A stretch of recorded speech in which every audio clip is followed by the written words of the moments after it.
boa noite, bem-vindos a mais um episódio do Fala Campeão, o talk show aqui da Rede 98, hoje com uma responsabilidade muito grande, porque nós estamos aqui com o chefe, o nosso diretor executivo, Rodrigo Carneiro, que tem uma história maravilhosa na comunicação, no empreendedorismo de uma forma geral, e por isso que eu fiz questão quando eu falei, Rodrigo, você é um campeão, vem falar com a gente, e essa agenda corrida, ele falou, não, vou dar um jeito, uma hora a gente vai conseguir aí contar a história. Veio muito bem trajado, como vocês estão vendo aqui de azul e branco hoje. Em homenagem ao nosso entrevistado, né, nosso âncora. Obrigado por ter aceitado meu convite, Rodrigo, para a gente poder contar um pouco da sua história aqui. Eu acho que hoje muita gente te vê aí no Talks, vê você, e é um objeto que eu quero falar mais tarde, cada vez mais envolvido, e eu fico muito feliz de ver da política de uma forma positiva, de você sempre estar preocupado em engajar nas coisas certas e boas, não só para o nosso estado, como para o nosso país, coisa que muita gente hoje, ou quer se omitir, se esconder, ou tem medo de falar.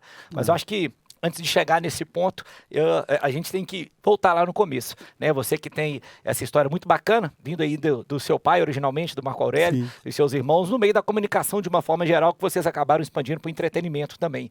Como que isso começa na sua vida? Como que isso aparece? Veio meio natural de dentro de casa já? Você falou, opa, vamos começar com rádio?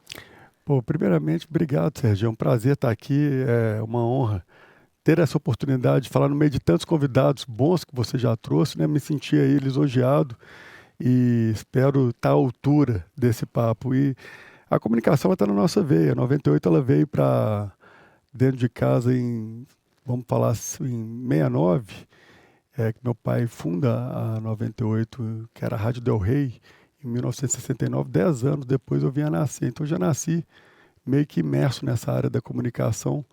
E era um caminho meio que natural mesmo, porque a comunicação ela é muito gostosa, principalmente quando a gente faz ela com amor, com uma equipe tão boa que foi desde a época lá de trás até hoje. A gente tem um orgulho muito grande dessa equipe que a gente consegue formar e trazer para trabalhar junto com a gente.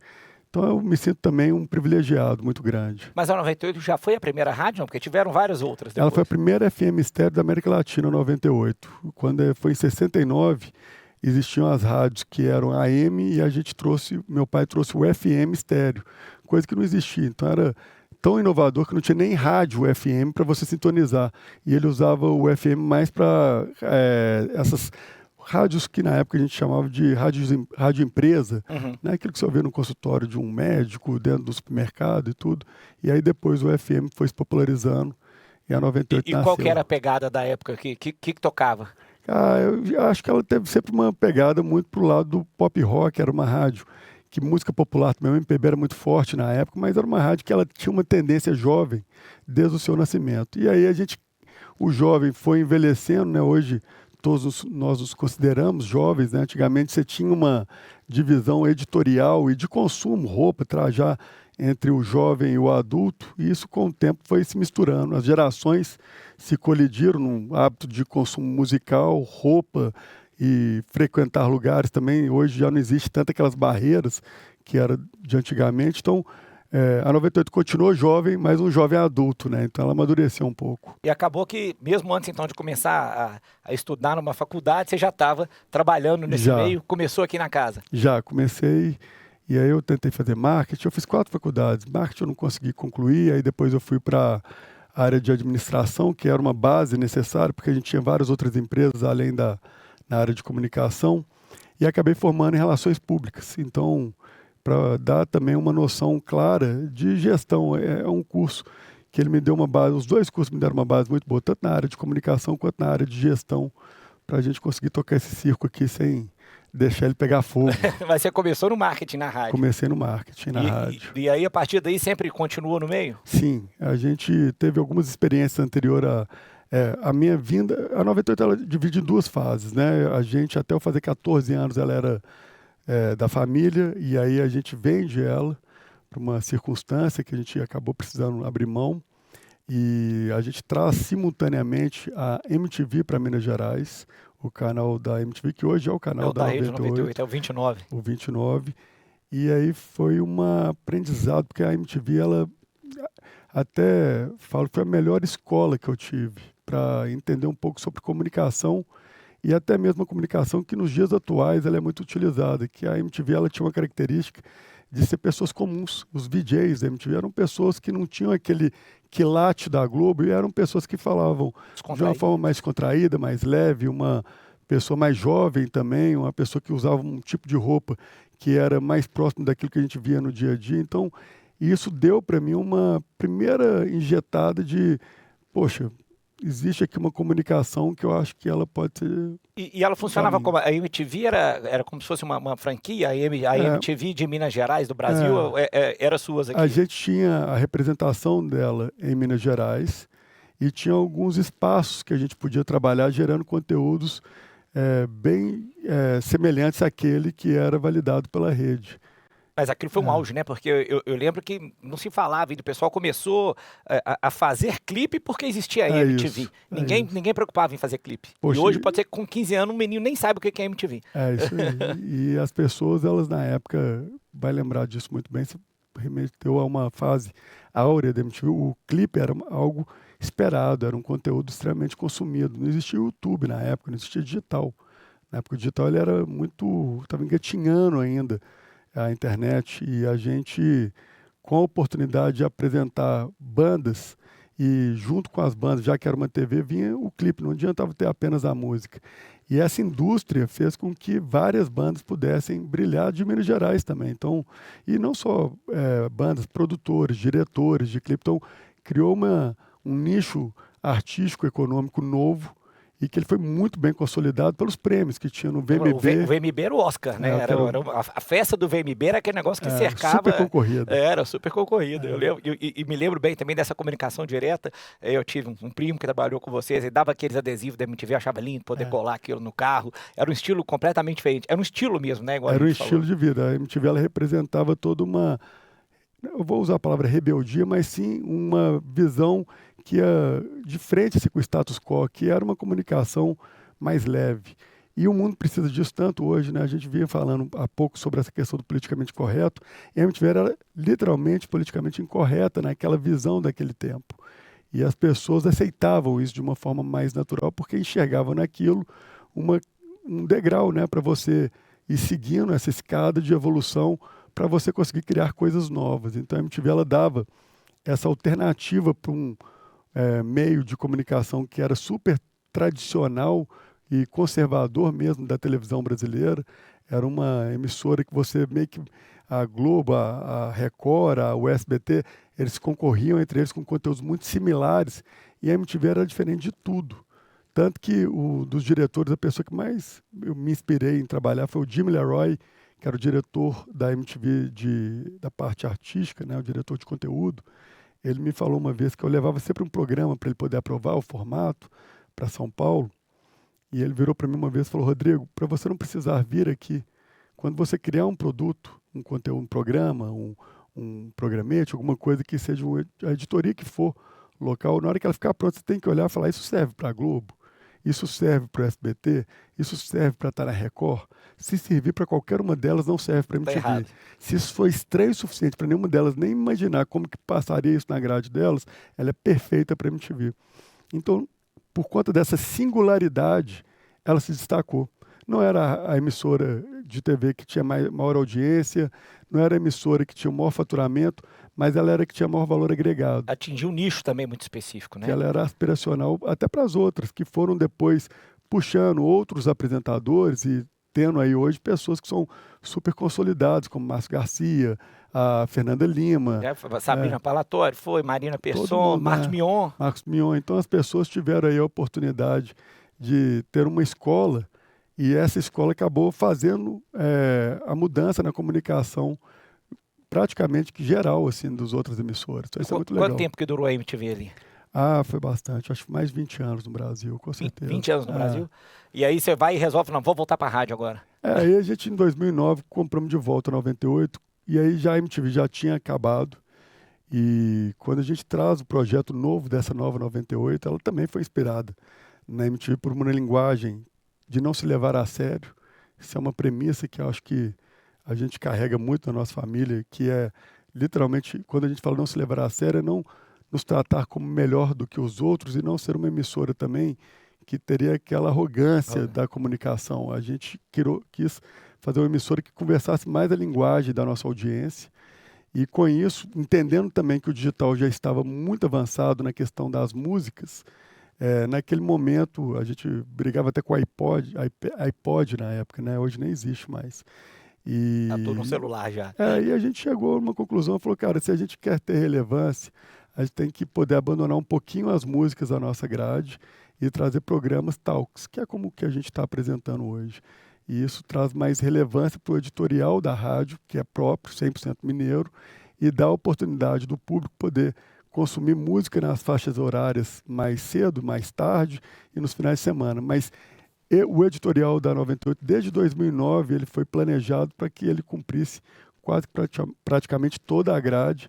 Com isso que a gente fala, trazendo regionalidade com qualidade. Fala local, editoria local com qualidade global. Agora, até antes de falar dessa transição, uma coisa que eu queria ouvir de vocês, que são de você, né, que é um expert no assunto, mas dentro do contexto da família, porque eu tô com 41 anos, acho que tem 20 que eu falo, rádio tá acabando, e nunca acabou, né? Ela tá, pelo contrário, cada vez eu acho que é até mais procurada e se adaptando. Como que você acompanhou esse cenário, quando você falou, começou a vir o iPod, começou a vir o Spotify, você vendo esse movimento todo aí, como é que você falou, vamos adaptar aqui? Foi mais ou menos junto que você começou a pensar nisso? Quando a gente enxerga sobre os veículos, até para falar sobre essa questão que a gente ouve há anos, como você me disse, que o rádio vai acabar, o mundo está cada vez mais digital. Então, não acho que a rádio vai acabar, pelo contrário. Eu acho que ela, dentre os veículos tradicionais, que é rádio, TV e jornal impresso, a rádio é que tem o maior poder de sustentação. Por quê? Através do rádio você consegue fazer várias coisas ao mesmo tempo, que é o que te tira a atenção. O maior concorrente hoje é literalmente o seu celular. Você vai ter ele na sua mão, acessível, para poder se informar, para poder ouvir alguma coisa, até mesmo assistir a 98 com o aplicativo, mas ao mesmo tempo você está no seu carro, você está em casa, você consegue ouvir a rádio mexendo no seu celular. Você não consegue assistir uma televisão e mexer no celular. Você não consegue ler um jornal e mexer no seu celular. O rádio ele te dá esse poder de você estar se informando e ao mesmo tempo mandando uma mensagem, escrevendo um e-mail, consumindo alguma coisa em rede social. Então o rádio ele ainda continuará por muitos anos sendo seu companheiro. E ele tem essa questão que eu acho diferente dos outros veículos, que ele é literalmente um companheiro. O rádio ele traz uma conversa regional e ele traz uma cultura regional que ela é necessária e cada um com as suas particularidades, no caso da 98, a gente valoriza essa questão da regionalidade de uma forma muito grande, mineira. A gente traz notícias e informações de uma forma leve, descontraída, em um mundo que está imerso a caos, a notícias ruins e tudo, que a gente acaba se contaminando. Então a gente tenta transformar a 98 um pouco nesse oásis aí de conteúdos positivos, com a visão um pouco mais otimista, sem também abrir mão de trazer a realidade, sem passar pano, porque infelizmente as notícias ruins são necessárias, mas a gente tenta, para cada notícia ruim, trazer duas boas. O mundo não está cooperando tanto, mas a gente tenta. Mas aí você traz com um pouco de humor quando é assim também, tenta exatamente. colocar uma pitada e tal. Mas uma coisa que eu achei interessante, o Rodrigo, que a gente acompanhou, foi esse movimento também que ainda como rádio começar a se preocupar, que é o que você disse, eu não preciso mudar, mas eu tenho que me adaptar. Colocou a 98 na internet, né, com as transmissões dentro do YouTube, montou estúdio com câmera, aquilo já começou a ser um diferencial muito grande. Você fez isso já pensando um dia na TV ou não? Por enquanto eu estou pensando só na internet. Então, em 2009, quando a gente pensou nessa grade, que seria de talks, a gente já fez ela pensando para ser programas de TV, pela experiência que a gente tinha com a MTV. E por entender que tinha um canal dentro do nosso grupo que poderia ser facilmente utilizado na hora que a gente tivesse uma grade, como tem hoje, que sustentasse uma audiência durante o dia. Mas em 2013 mais ou menos, finalzinho de 2013 para 2014, eu tive um insight de fazer uma web TV com a 98. E antes do YouTube começar a transmitir ao vivo, a gente já pensou em criar uma plataforma de live streaming e começamos a estudar um pouco esse tema. E em 2015, a 98 foi a primeira emissora a romper a barreira do som, que a gente fala, fazendo com que ela se tornasse uma emissora que você via. E muita gente copiou depois. E muita gente copiou depois, o que é fantástico também. Claro. O que antes as pessoas falam, não, Rodrigo, os outros vão copiar. Eu falo, cara, que bom, porque cria-se uma cultura de se consumir o nosso conteúdo no digital. Assim, enquanto a gente for sozinho, a nossa audiência vai se valer daquilo e a gente quer ampliar essa audiência. Com isso, a gente vai trazer outros players para dentro de casa. Mas a 98, desde 2015, ela é transmitida na íntegra, 24 horas por dia, nessa plataforma digital. E que para nós foi um desafio muito grande, foi uma loucura muito grande, que todo mundo da equipe topou. Isso é muito interessante falar da 98, porque eu não consigo e nem posso carregar esses louros todos, porque se eu fosse o único maluco que tivesse as ideias, ok, mas eu tenho uma legião de malucos que compram as minhas loucuras, que acreditam junto em mim, e a gente vai e coloca de pé. Para você ter uma noção, faltando uma semana para a gente lançar a 98 Live, ela ainda era inviável financeiramente. O custo do stream era muito alto. Eu já ia falar isso, acho que é o próprio investimento que você fez no estúdio também. Nossa, o investimento ele no não estúdio justifica um ponto de vista único da razão financeira. Tem uma história boa que eu assumo, uma falha minha, que meu irmão, que é a parte financeira, o Bruno, que administra a parte financeira, jurídica do grupo, a gente faz um planejamento e apresenta para validar no conselho, e eu validei lá um planejamento, um custo de 400 mil. Para fazer a live. Quando ela ficou pronta, no dia do lançamento dela, ele me chamou na sala dele e falou: Rodrigo, quanto você acha que gastou para fazer a live? Eu falei: 1 milhão e 400. Ele falou: pois é. Você não falou que era 400? Eu falei: eu sei, eu menti. Ele falou: e aí? Eu falei: agora eu não estou mentindo, estou falando sério. Se eu falasse a verdade, vocês iam deixar? Não, então eu menti e agora é verdade. Ele queria me matar. E com toda a razão, evidentemente. Mas eu tinha um sonho tão grande, eu tinha tanta certeza que aquilo daria certo, que eu não me arrependo, não vou mentir. Eu acho que eu tive que fazer daquela Aquela forma. mentira uma empresa positiva, uma controlada, né? A gente não quebraria por isso, mas eu tinha muita certeza que o futuro era aquele. E como a gente estava inovando, eu não tinha nenhum benchmark para poder provar uma tese econômica. E a segunda pergunta dele foi ótima. Ele falou: tudo bem, mas quanto tempo que você acha que isso vai se pagar? Como que você está pretendendo vender? Ele falou: não faço a menor ideia como é que eu vou vender isso, mas eu acho que as pessoas vão consumir. Na hora que eu descobrir como elas estão consumindo, eu descubro como é que eu vendo. E no final do dia, assim, ele ficou 2 meses sem falar comigo. Vocês não tinham falado de TV ainda não, por nada, era só a live que já tinha dado esse prejuízo extra, né? E aí, cara, em 1 ano a gente se pagou. Foi muito bacana, assim, por um produto que ele tem uma relativamente pequena, por ser regional, mas ele ampliou muito o espectro recall, a questão da qualificação, a audiência. A gente teve 100 mil downloads na primeira semana do aplicativo. Então foi muito legal, foi muito bacana mesmo, foi muito positivo. Que muita gente copiou depois, é o que a gente fala, o copiar é sinal que dá certo. Ainda bem, né, Sérgio? Se desse errado, eu não estaria aqui hoje conversando com você. E uma característica interessante também que você falou, que essa legião de malucos aí, vocês têm essa característica de muita gente estar aqui há muito tempo, né?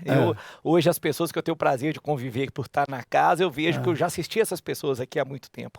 Então eles acreditam no projeto e vão tentando fazer cada vez mais diferente e modificando sempre, né? Hoje tem estúdio aqui embaixo maravilhoso, né? Fazendo a programação ao vivo, preparado para fazer diversos tipos de programa ao mesmo tempo. Todo mundo que a gente convida aqui, roda, fala: pô, que bacana ver isso aqui, né? A 98, ela é uma família de pessoas que são completamente apaixonadas com o veículo, com propósito.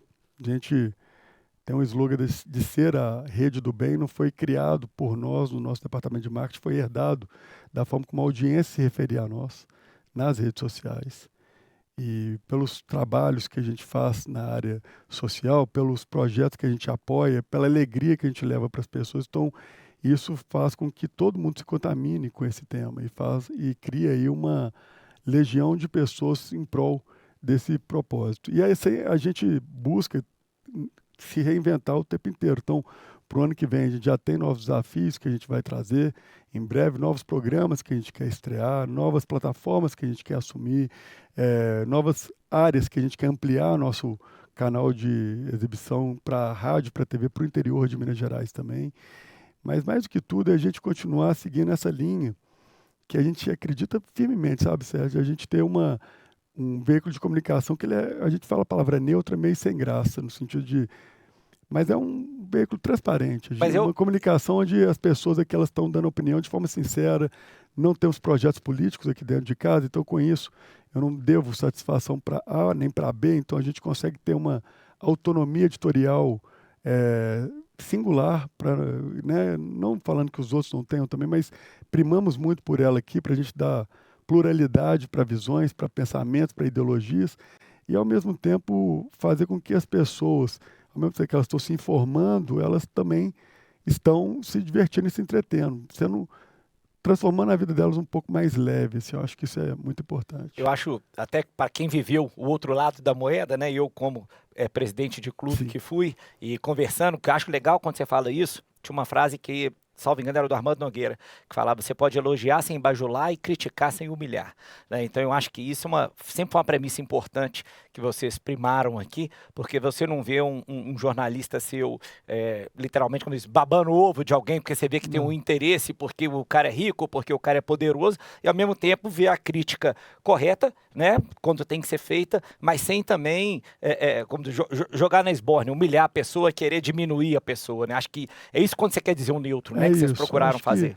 A gente tenta limitar, evidentemente, as críticas ao CNPJ, não ao CPF. Então, pelas questões técnicas, todo mundo está passivo a ser criticado. E nas questões pessoais, não cabe a nós fazer juízo de valor das pessoas. Eu acho que, às vezes, o jornalismo, em alguns momentos, eu acho que ele rompe um pouco essa barreira, desse limite, onde ele acaba indo para um caminho de juízo de valor no CPF, não no CNPJ. Eu acho que o político ele tem que ser cobrado por aquele trabalho e cobrado também pelaquela ausência, né? Ou por um ato ilícito ou por qualquer coisa. E aí o futebol é a mesma coisa. A gente sempre fala sobre ter aí o limite da nossa crítica às 4 linhas, ao tempo da gente também entender que existe uma necessidade de se manter aí uma relação institucional com todo mundo. Então esse rompimento é literalmente você dar à pessoa, o que você bem disse, assim, a crítica do peso que ela deve ser dada e não colocando fatores emocionais. Tem torcedores e às vezes aqui, até pessoais, né, que as pessoas acabam meio que misturando. Então a gente tem quando me perguntam sobre a liberdade que os nossos colaboradores têm, eu falo que é o mesmo tamanho das suas responsabilidades. Então eles sabem muito bem o limite deles, porque eles têm muita responsabilidade com aquilo que ele fala, porque fala para muita gente. Então, uma palavra mal colocada, ela pode colocar a perder uma série de outras colocações que tinham validade, mas aí você acaba se perdendo por conta de uma infelicidade, geralmente de cunho emocional. Então, e eu acho que isso aí você falou uma coisa engraçada, que acaba enraizando em vira cultura da empresa, né? Porque eu vejo muita gente falar que é besteira, esse negócio de missão, visão, valor, cultura e tal. Eu falo, gente, valores, quando a gente coloca, é aquilo que eu acho importante, porque não precisa estar escrito mais uma hora, embora esteja, mas que todo mundo que chega já sabe o que fazer. Então, acho que hoje qualquer novo profissional que chega aqui, já seja para a política, seja para o esporte, igual você falou, já está preparado para trabalhar desta forma, né? E se ele não está, ele fica. É impressionante, porque aquilo que você falou, contamina. A pessoa ela se sente literalmente fazendo parte do grupo em muito pouco tempo. A relação aqui da 98 pessoal é uma coisa que eu levo muito a sério. O clima, o ambiente. Como é que você vai fazer uma rede do bem com tanta gente mal-humorada? Como é que você vai criar um ambiente onde as pessoas consigam chegar aqui, como, por exemplo, o Dudu, todo dia 5 horas da tarde, para fazer você rir de 5 às 7 da noite. Eu apresentei o grafite uma vez, a gente tem um dia do ano que chama 2 de maio, que é o dia do 2 de maio, e que a gente troca os programas, cada um vai apresentar um. A gente fez isso num contexto onde cada um poderia experimentar um pouco o sapato do outro. E com isso a gente criou uma noção sobre a importância de cada vertical, seja o jornalismo esportivo, o jornalismo e o entretenimento. E eles entenderam que eles têm uma dificuldade, um valor, uma particularidade que, quando você não apresenta o programa, você não valoriza. E o grafite, literalmente, eu acho que é o programa mais difícil de produzir dessa empresa inteira. Porque, independente dos problemas que você tem dentro de casa, você precisa entrar no ar e fazer as pessoas sorrirem. É um entretenimento, é um humor. Tá bem o tempo inteiro, né? Pô, então assim, cara, eu valorizo todos que trabalham com isso, porque é de um altruísmo tamanho, que a pessoa ela precisa abdicar daqueles problemas pessoais em prol do coletivo, daquilo que ele vai se apresentar. É o ganha-pão, é o trabalho, é o profissional. E, literalmente, eu acho que os maiores profissionais são esses que têm essa capacidade de dividir esse fator pessoal do fator profissional. E no humor você não tem opção. Você ou divide isso, ou então você não vai conseguir apresentar o programa. Eu brinquei esse dia que eu entrevistei o Hélio de la Penha aqui, né? Eu falei, você tem que estar...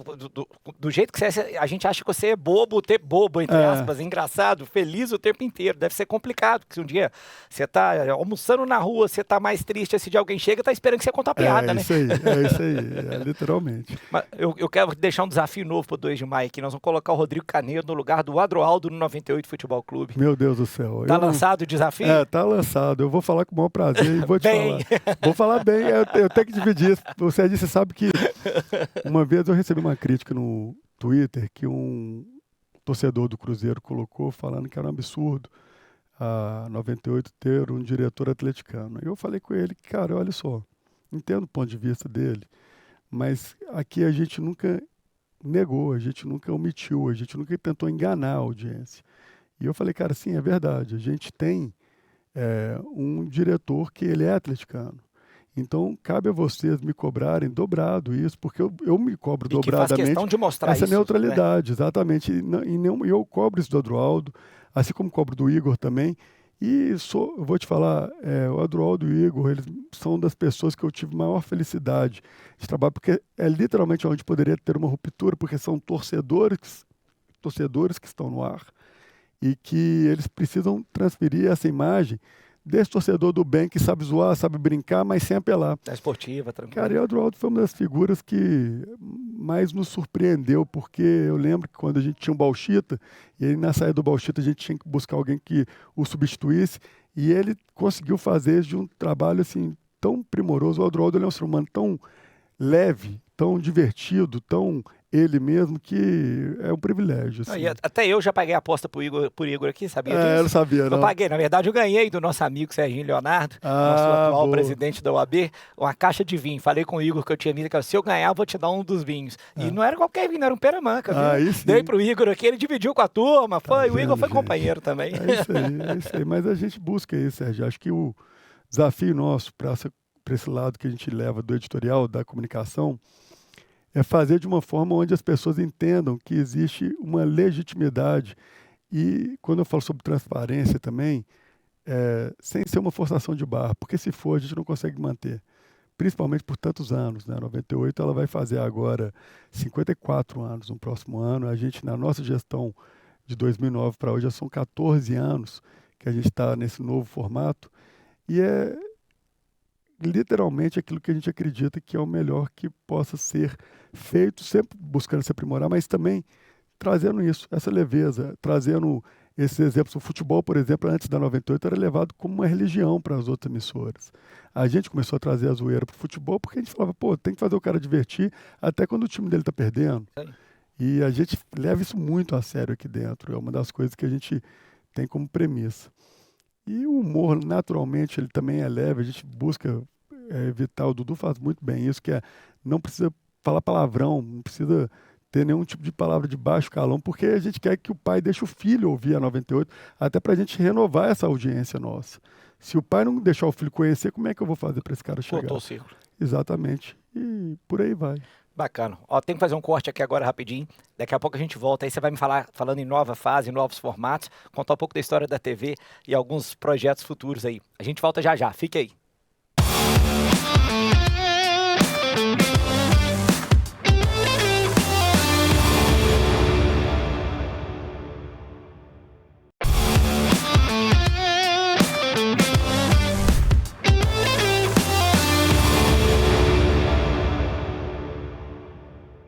Estamos de volta com Fala Campeão, talk show da Rede 98, com o nosso diretor executivo, nacionalização do produto. Eu acho que todo passo que você tem que dar, Serginho, ele tem que ser medido de acordo com a sua competência. E quando a gente optou em fazer a migração, ampliar o nosso espectro TV aberta, que é o canal 29 em Belo Horizonte, 22 em Sete Lagoas, e a gente está criando agora uma rede para o interior que a gente quer chegar até 50 cidades, a gente entende que o nosso editoria ela é muito relevante para Minas Gerais. Não é o momento ainda de a gente pensar nacional.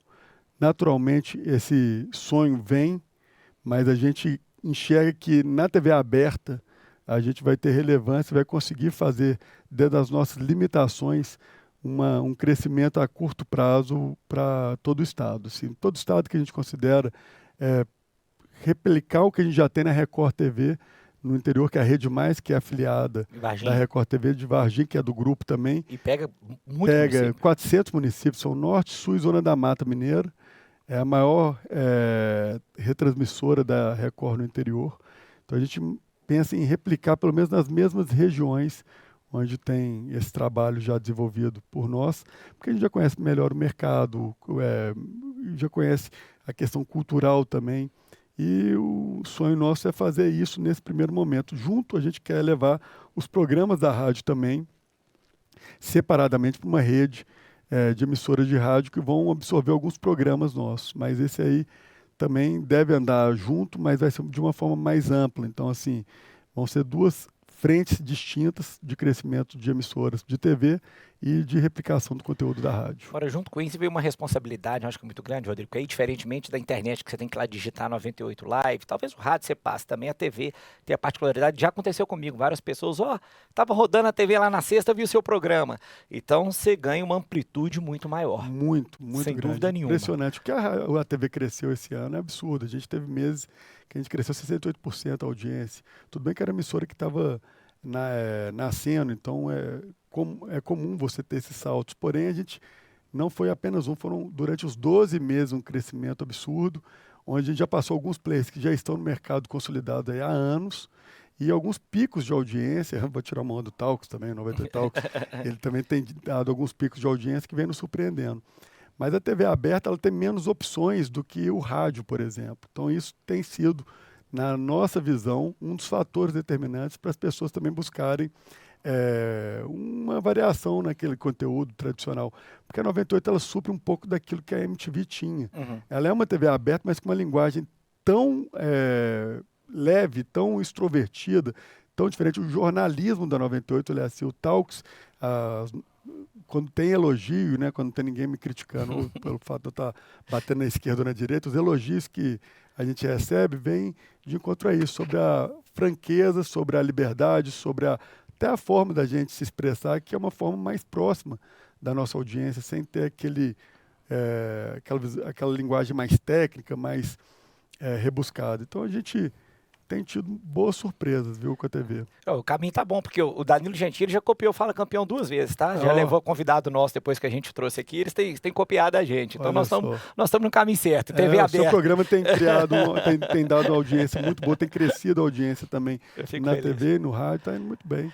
Agora, uma pergunta, a gente até já bateu um papo sobre isso, Rodrigo, e eu falo isso com muita gente, até trago de novo o Hélio Della Penha, que a gente conversou aqui sobre isso.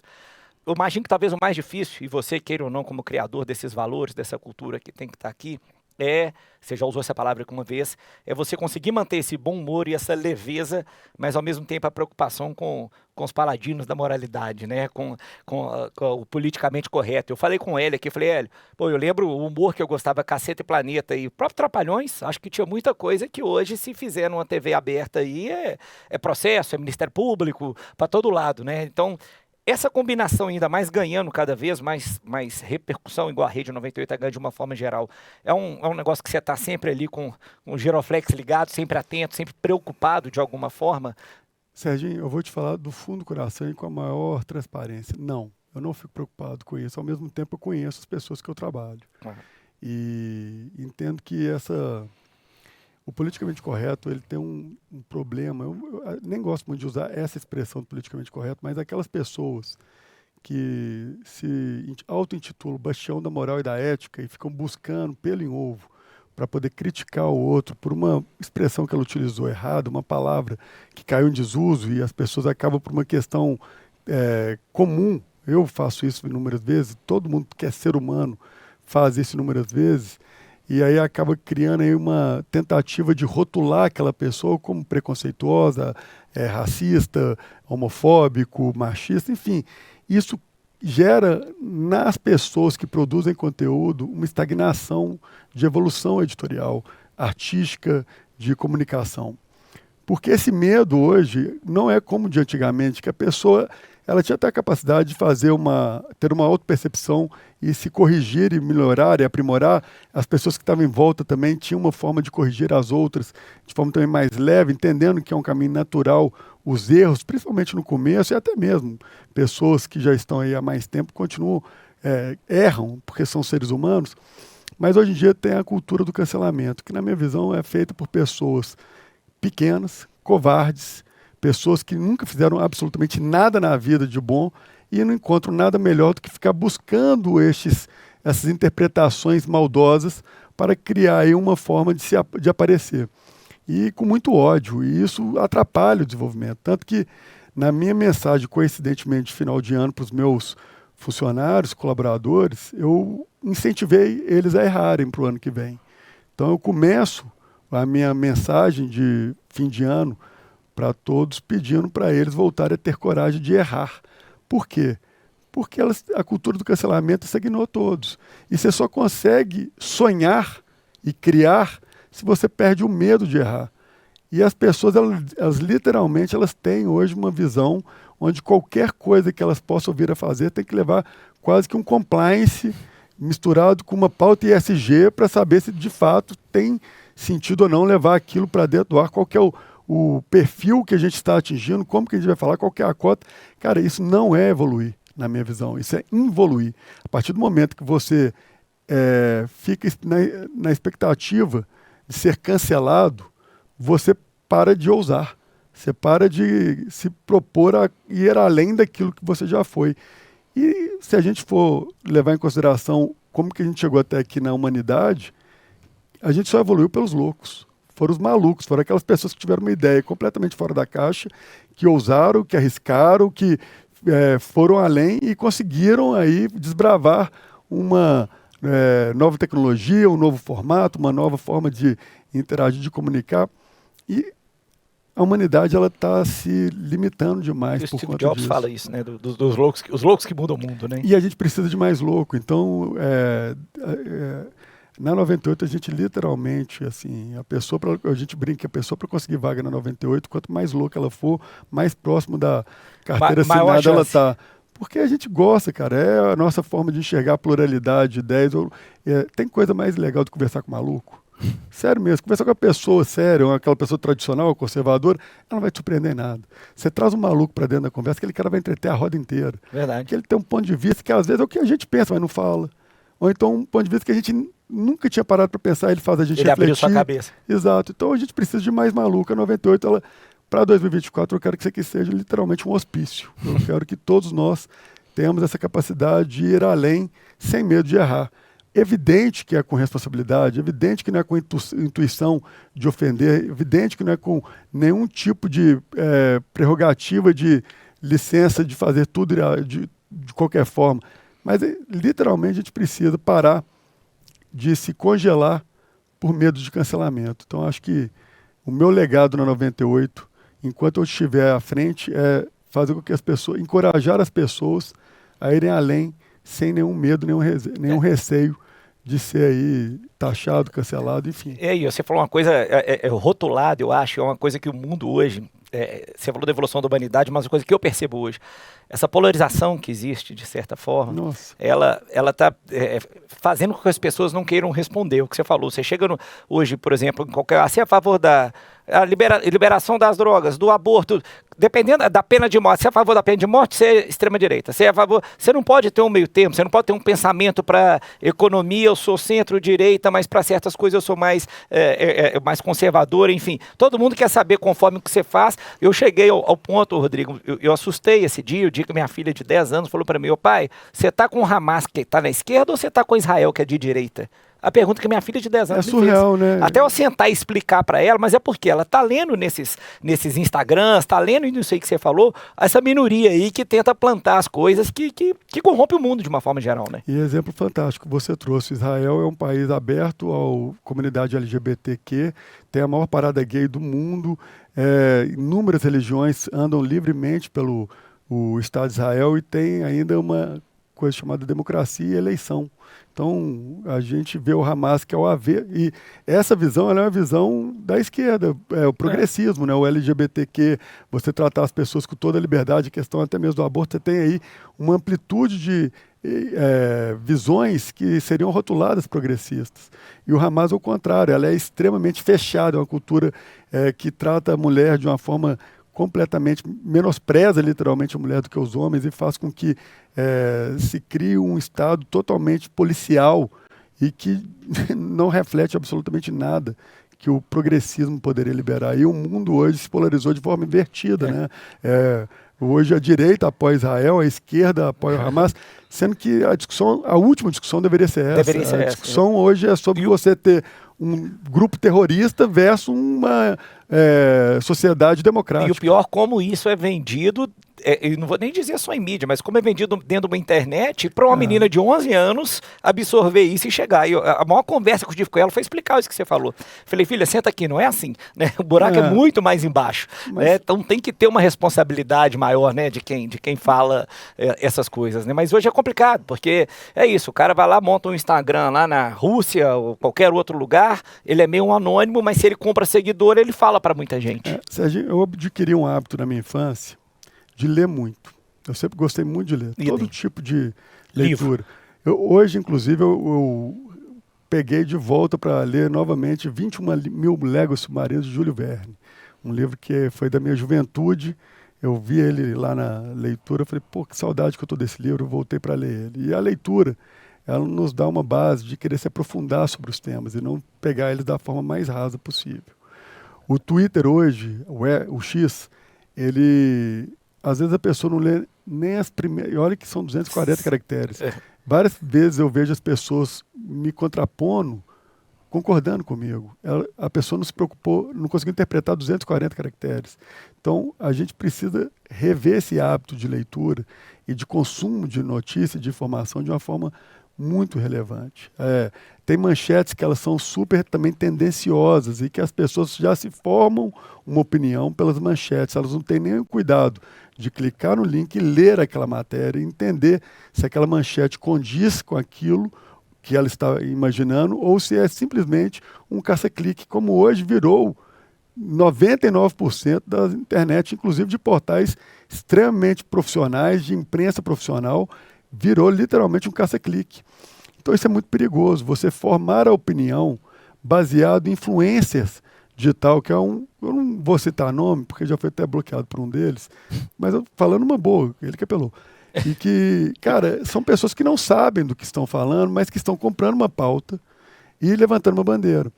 No meu caso, por exemplo, que eu sou questionado inúmeras vezes sobre a minha ideologia, eu falo, cara, eu sou liberal na economia, mas eu tenho uma série de visões progressistas na questão sobre relacionadas a, por exemplo, questões pessoais. Eu não quero esse poder da religião onde os conservadores de direita impõem a questão de Deus, Cristo, e que tem que ser aquilo que é do bem, o resto é do mal. Pô, eu acho que o Estado, nós temos que ter a nossa religião, nós temos que ter a nossa fé, mas o Estado, um político, ele não tem que arbitrar sobre esse tema. A questão do aborto é uma questão legal, legítima, que tem que ser discutida e que é super complexa e que tem que ser levado muito a sério. Muito a sério. Porque é um problema de saúde pública. E aí eu vejo as pessoas querendo discutir apenas o fim e não o meio. Ninguém quer discutir, e nem o governo quer de esquerda, e nem o de direita quer discutir a questão da educação, sobre você dar educação sexual na sala de aula da forma correta, que aí também a turma da direita acha que está falando sobre os professores vão abusar. Né? Cara, não pode ter. Eu tive aula, eu lembro a primeira aula que eu tive de educação sexual foi com freiras de colégios católicos e que abriu a cabeça de todo mundo que tinha lá, nem lembro qual era a idade que era, e que era natural aquela conversa. E às vezes as pessoas também pegam um detalhe, um recorte e canalizam isso para o lado negativo e ao mesmo tempo tem muita pobreza na qualidade do discurso, porque a gente tem muito problema, os nossos problemas eles são super profundos, só que o discurso político ele ficou muito raso. Então, essa fala que eu disse anteriormente, qualquer recorte desse vai servir para a pessoa poder me rotular do jeito que eu não sou e não me representa. Então não me represento em nada na esquerda, não me represento em nada na direita conservadora, não me represento nada na visão libertária, por exemplo, que não enxerga a necessidade de você ter, sim, a questão do auxílio e de cotas, mas a mensuração, que é equivocada na minha visão, não deve se medir o Bolsa Família pelo número de famílias que entram no projeto, e sim o número de famílias que saem do projeto. mas que é necessário você ter o auxílio, Você fala isso para um cara libertário, não sei o que, o cara arrepia. Não, e hoje se você falar assim, eu sou a favor do aborto em situações de... Aí qual que é a manchete? Rodrigo Carneiro é a favor. Eles não querem saber o mundo ele tá ficando o que está acontecendo. Porque as pessoas, existe uma necessidade das pessoas nos rotularem. E elas não é só rotular, é saber se ela é contra ou a favor de você. E ela só vai ser a favor de você se você estiver 100% alinhado com o pensamento dela. E ela vai ser 100% contra você se você estiver 1% desalinhado com o pensamento dela. São as pessoas que são preguiçosas na questão de absorver conteúdo, são limitadas na questão do diálogo, não sabem dialogar e são extremamente rasas emocionais, que são pessoas que se ofendem por muito pouco. Eu acho normal e até prefiro conversar com pessoas que pensam diferente de mim. Acho que o diálogo se faz pelo antagonismo de ideias, onde existe a educação e uma premissa de buscar luz naqueles pontos de vista que pode mudar a sua opinião sobre aquilo. Então, assim, cara, eu não entendo um mundo que busca evoluir, sendo que ele está tentando coletivizar o pensamento. O pensamento ele deve ser singularizado. Você tem que estimular o debate, ao contrário, né? Isso que você falou é interessante, que eu costumo publicar os livros que eu leio, e às vezes as pessoas vêm, pô, mas esse cara é isso, e aquilo. Eu falo, mas é exatamente por ele ser diferente do que eu penso que eu quis ler ele. Eu quero entender o fundamento que levou ele a chegar a essa conclusão, né? E não simplesmente entender o pensamento dele pelo que os outros estão me contando, né? Que é uma coisa que muita gente faz, igual você falou, do clicar na manchete. É isso aí. Eu brincava quando eu tinha alguns problemas, você não sabe nada de gestão. Eu falava, mas o que você já geriu na vida? Já geriu a barraquinha de pipoca? Sabe a dificuldade? Você sentar numa cadeira e falar assim, eu não tenho dinheiro para pagar o 13º dos meus funcionários mês que vem, o que eu vou ter que fazer? Quem vai fazer no empréstimo? Não, o Rodrigo vai lá no banco, quem que é o avalista? O Rodrigo, pô. A responsabilidade da sua caneta e da sua cadeira é muito grande, né? Só que todo mundo quer dar palpite na sua gestão. E hoje eu acho que a opinião, ela está muito, de uma forma muito rasa, e ela é muito interessante. A gente fala do esporte, por exemplo. Na hora que você vê um atleta se superando, representando o Brasil, marcando um número jamais visto, ganhando uma medalha, antes das pessoas curtirem, elas procuram saber primeiro qual é a ideologia daquela pessoa. Então olha que coisa chata que o mundo ficou. A minha opinião baseada naquele ser humano é tão limitada, é um corte tão fracionado na vida de todos nós. Parece que quando a gente fala sobre, o Rodrigo é liberal, eu saio daqui sendo liberal para tudo, minha pauta é só essa exclusiva. Não, cara. Tem gente que vai pensar exatamente igual você, que é chato pra caramba. E tem pessoas que vão pensar extremamente contrário a você, que são extremamente interessantes. E se a gente se ofende por pouco, e é uma reflexão que eu faço sempre com todo mundo que conversa comigo desse assunto. Se você está se ofendendo muito rapidamente por aquilo que você lê na manchete, por aquela pessoa, o problema está muito mais dentro de você do que aquela pessoa. Porque é importante você viver numa comunidade onde a singularidade de pensamento é preservada, valorizada e estimulada. Se você vive numa comunidade onde todos querem, ou então é na sua bolha, que todo mundo pensa igual, como que você vai evoluir nessa bolha? Saia fora dessa bolha, vai furar ela logo, vai para o caminho onde você vai estar. Aquilo que eu falo dos doidão. Maluco é bom por quê? Porque maluco cada hora fala uma coisa, o cara cada hora pensa de um jeito, e ele te estimula o tempo inteiro a fazer essa ginástica mental, cognitiva, para interpretar coisas que antes você estava numa zoninha de conforto, super tranquilo e satisfeito. Só que quando a pessoa te leva para esse estímulo cognitivo, mental, criativo, geralmente a sua cabeça vai para o outro patamar, sua mentalidade, sua maturidade, sua percepção sobre aquele tema. Então, eu acho que a mensagem que eu quero passar pela 98, dentro dos veículos, dentro das editorias que a gente trabalha, tanto no esporte, no jornalismo, cara, não se ofenda por pouco, não se limite à sua bolha, não fica... até as pessoas que falam, eu ouço o Talks todo dia, eu falo, pelo amor de Deus, não faz isso com você. Né? Varia um pouquinho. Vai em outro lugar aí, ouvir uns doidão diferentes, porque, cara, aquela pessoa que só tem uma fonte de informação, que só tem um ser humano limita, que né? Ela é limitada. É como se andasse com aquele negócio de tapar o olho do cavalo sempre, né? Só olha isso aqui. É isso aí.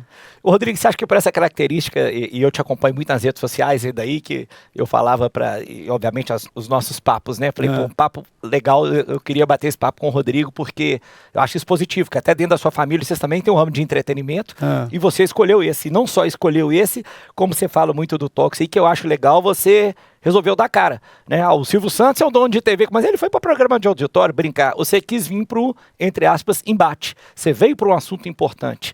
Eu te vejo preocupado sempre, seja na rede social, seja no Talks, que eu também assisto não todo dia, mas assisto com alguma frequência. E, aliás, né, é um prazer ver o time de craques que tem o Paulo, o Ricardo, pessoas que eu adoro. Você escolheu isso aqui por isso também? Ou você falou assim, pô, eu quero ir para o lugar que eu vou ter essa voz e vou poder contribuir? Porque, em princípio, eu falo, se eu tivesse 20 anos e falar, você quer ir para comunicação ou para balada, para boate, acho que eu vou para boate, é melhor, verdade, né? É verdade, eu perdi esse para o ímpar. Você perdeu para o Bruno. Meu irmão ganhou na sala de presente, eu ganhei a parte de comunicação. Mas você acha que você desenvolveu junto ou era uma coisa que você já tinha? Pô, eu quero fazer um negócio diferente e transmitir uma mensagem diferente. Sérgio, eu vou te ser muito sincero. Quando a gente começou o projeto do Talks, eu queria entender um pouco aquilo que eu delegava para os meus colaboradores. Eu queria entender o outro lado, queria entender a dificuldade que é literalmente estar colocando a mão na massa, produzindo conteúdo e fazendo diariamente.